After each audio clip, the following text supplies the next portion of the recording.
এখন আসা যাক যে আমরা চাচ্ছি যে আমাদের স্টুডেন্ট তো হলো, স্টুডেন্টের তো একটা বার্থডে ডেট আছে। আমরা কি ২ টা স্ট্রাকচার নেস্টেড করতে পারি?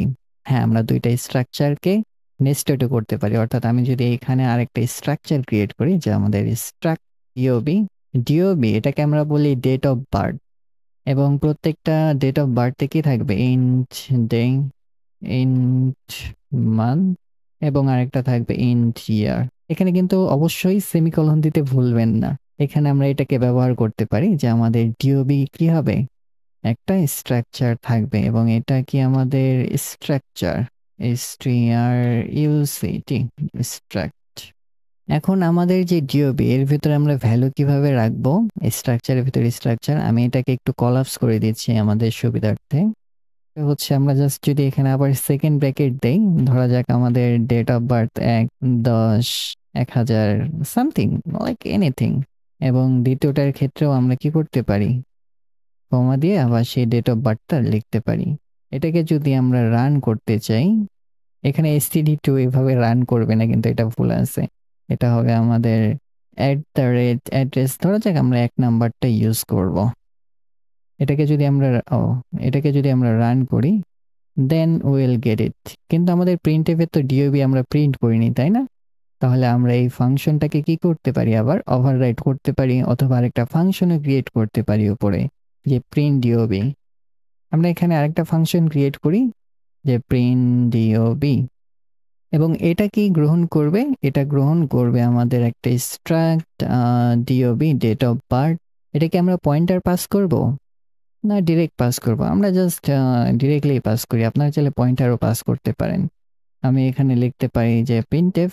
আমাদের ৩টা জিনিস থাকবে, একটা হচ্ছে পার্সেন্টেজ ডি অর্থাৎ ডেট, বা এখানে এই সাইনটা দেই পার্সেন্টেজ ডি, এটা হচ্ছে আমাদের মান্থ, তারপরে পার্সেন্টেজ ডি আমাদের ইয়ার। এর প্রত্যেকটাই কি করা লাগবে? আমাদের ভ্যালুগুলো অ্যাক্সেস করা লাগবে, অর্থাৎ D dot day comma D dot month D dot year. তাহলে আমরা কি করতে পারি? এই জিনিসটা এইখানে কল করতে পারি এবং এখানে আমরা কি পাস করব? আমাদের এস, তারপরে আমাদের পয়েন্টারের জন্য টিওবি, এটাকে আমরা পাস করতে পারি, সেমিকোলন শেষ। এটাকে যদি আমরা রান করি, দেখতে পাচ্ছি যে আমাদের আইডি, কালাচার নেম এবং ডেট অফ বার্থ শো করতেছে। এখন আপনাদের মাঝে যদি প্রশ্ন জাগে যে আমরা তো এইভাবে করলাম, কিন্তু আমরা কিভাবে এইখানে আমাদের একটা সিঙ্গেল স্টুডেন্টে এইভাবে অ্যাসাইন না করে আমাদের ডিওবি কে ভ্যালু অ্যাসাইন করব? চলুন সেটা দেখি। আমি এটাকে মুছে দেব কিনা। আমার আগের কোডটুকু কন্ট্রোল জেড দ্বারা ব্যাক করে নিয়ে আসলাম। আমাদের আগের যেটা ছিল সেটা হচ্ছে আমাদের std1 এবং এখানে আমি জাস্ট এন্ড সাইন দিয়েছি প্রিন্ট করার জন্য। সো আমরা কিভাবে আমাদের এইখানে যে ডিওবিটা আছে, আমাদের এই ডিওবি কে অ্যাক্সেস করব, তাই না? এটা হচ্ছে আমাদের এখনকার কোশ্চেন। আমরা এটাকে কলাপস করতে পারি, এটাকেও কলাপস করতে পারি। সো আমাদের এই ডিওবিটাকে অ্যাকসেপ্ট করার জন্য আমরা এইখানে জাস্ট আমাদের যে স্টুডেন্ট আছে, আমাদের ভেরিয়েবল নেম স্টুডেন্ট ডট, তারপরে দেখতে পাচ্ছি যে আমাদের ডিওবি চলে আসছে, তারপরে আবার ডট দিতে পারি আমাদের ডে। আমরা যে ডেটটা দিতে পারি 10, তারপরে আমাদের আবার মান্থ লাগবে std1 ডিওবি ডট মান্থ। মান্থের ক্ষেত্রে আপনারা দিতে পারেন 10, আবার std কমান 1 ডট ডিওবি ডট ইয়ার। এটার ক্ষেত্রে আপনারা দিতে পারেন যে হোয়াটএভার।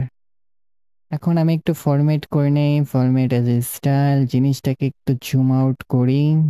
গুড। ও, কন্ট্রোল প্লাস মাউসের যে স্ক্রল বাটন, এটা দ্বারা আপনারা জুম ইন জুম আউট করতে পারবেন। তাহলে যদি এটাকে আমি রান করি, আগের মতোই আমার কোডটুকু এখানে শো করবে। তাহলে আমি যদি একটু কুইক রিক্যাপ করি আসলে জিনিসগুলো কিভাবে কাজ করতেছে। আমাদের প্রথমে কি ছিল? আমাদের একটা স্টুডেন্টের স্ট্রাকচার ছিল, সেখানে আমাদের ছিল আইডি, নেম এবং মার্ক। পরবর্তীতে আমরা ইচ্ছা করলাম যে না, আমাদের স্ট্রাকচারের ভেতরে আরেকটা স্ট্রাকচার থাকবে, সেটা হচ্ছে আমাদের নেস্টেড স্ট্রাকচার। তো আমরা ডেট অফ বার্থ নামে আরেকটা স্ট্রাকচার ক্রিয়েট করলাম, যার ভেতরে ফিল্ডগুলো হচ্ছে ডে, মান্থ অ্যান্ড ইয়ার, এবং আমরা এটা এখানে রাখলাম। সো রাখার জন্য আবার কি করা লাগলো? আমাদের স্ট্রাক্ট ডিওবি, তারপর আমাদের একটা ভেরিয়েবল নাম দেওয়া লাগলো।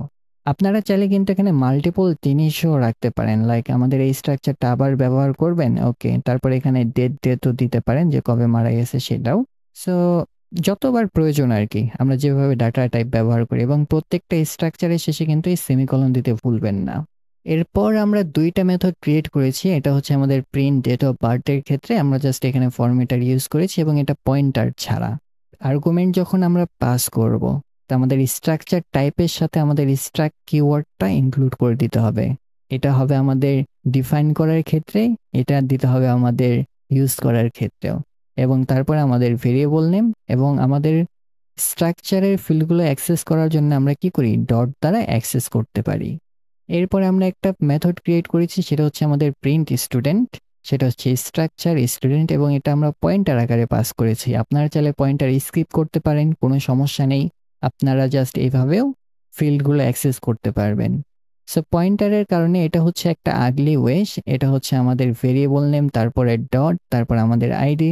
আর অনেক স্মার্ট একটা ওয়ে হচ্ছে এইভাবে, সেটা হচ্ছে আমাদের ভেরিয়েবল নেম, তারপরে আমরা একটা ড্যাশ দিই, তারপরে ফরওয়ার্ড অ্যারো, তারপরে আমাদের ভেরিয়েবল নেম। ঠিক একইভাবে আমরা এখানে আমাদের মার্ক, এখানে আমরা ডেট অফ বার্থ ফাংশনটা কল করেছি, এবং তারপর আমরা এক্সট্রা একটা নিউ লাইন দিয়েছি। আমাদের মেইন মেথডে আমরা একটা স্টুডেন্টের ভেরিয়েবল ডিফাইন করার ক্ষেত্রে আমরা স্ট্রাক, তারপরে আমাদের যে স্ট্রাকের টাইপটা সেটা লিখলাম, তারপরে একটা ভেরিয়েবল নাম দিলাম। ভেরিয়েবল নামে ভ্যালু অ্যাসাইন করার ক্ষেত্রে আমরা কি করলাম, এখানে ভেরিয়েবল নেম ডট দিলাম। কিন্তু স্ট্রিং এর ক্ষেত্রে তো আমরা ওইভাবে পারি না, এর কারণে আমাদের স্ট্রিং কপিটা আছে, তারপরে কমা দিয়ে, তারপর আমাদের ডেস্টিনেশন যে ভ্যালুটা, কমা দিয়ে আমাদের যে ভ্যালু সেটা রাখলাম, সেটা আমাদের ডেস্টিনেশনে অ্যাসাইন হবে। তারপর আমাদের মার্ক, ঠিক একইভাবে ডেট অফ বার্থ। আবার আমরা দেখেছি যে আমরা এইভাবে না লিখে আমরা চাইলে এইভাবেও আমাদের ভ্যালুগুলো ডিরেক্টলি অ্যাসাইন করতে পারি।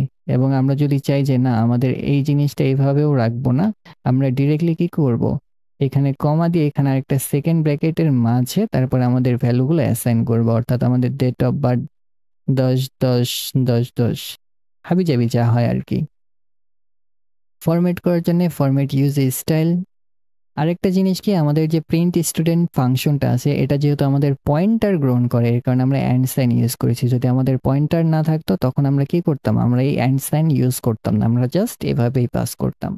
সো এটা হচ্ছে একটা সুন্দর একটা কুল প্রজেক্ট হতে পারে। আপনারা কি করতে পারেন, একটু আগে যে আমি অ্যারের ব্যবহার দেখিয়েছি, আপনারা একটা অ্যারে ক্রিয়েট করতে পারেন, মাল্টিপল স্টুডেন্টের ইনফরমেশন নিতে পারেন এবং খুব সুন্দরভাবে প্রিন্ট করতে পারেন। পরবর্তী ভিডিওতে আমরা ইউনিয়ন নিয়ে কথা বলবো, সেটা আরেকটু মজার জিনিস। তারপর আমরা দেখব কিভাবে আমরা একটা টেক্সট ফাইল থেকে রিড করতে পারি, সেখানে রাইট করতে পারি। কারণ আমরা এইভাবে যে প্রোগ্রামগুলো লিখতেছি, এর ভ্যালুগুলো কি হচ্ছে, কারেন্টলি মডিফাই হচ্ছে, আবার হারিয়ে যাচ্ছে। পরবর্তী ভিডিও পর্যন্ত ভালো থাকবেন, ভালো রাখবেন।